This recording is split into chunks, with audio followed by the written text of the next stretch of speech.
Democrat Whip. Last week, the world witnessed an unprovoked violation of NATO airspace by Russia. Nearly 20 Russian drones entered Polish airspace, some traveling up to 300 miles in the country. For nearly 6 hours, NATO aircraft sought out and destroyed these Russian intruders.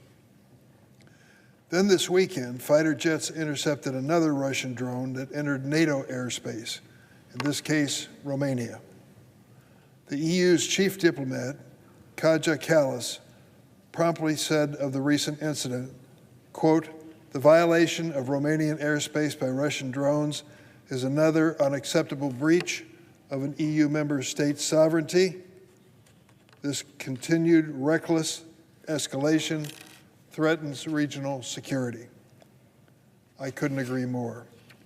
With such brazen testing of NATO defense, one would expect our leader, the President of the United States, to make a similar condemnation and reaffirm the alliance's formidable defensive capability.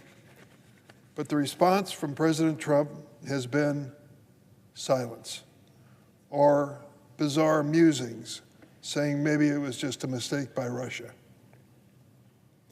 After months of Russian President Putin ignoring Trump's deadlines for negotiations to end the war in Ukraine, he's once again letting Putin embarrassing him on a global stage.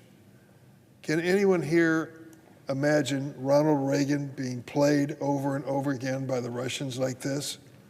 How about John McCain? How about the Republican Party before Trump, which has sat quietly month after month, afraid to speak the truth about Vladimir Putin?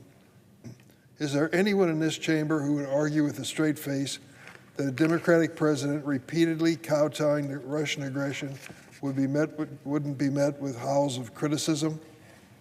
So let me say this once again to President Trump.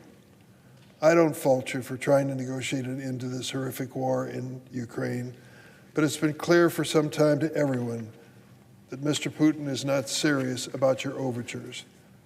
In fact, he's repeatedly responded with embarrassing, clear replies. What did he do when we told him we wanted peace in Ukraine? He increased bombing.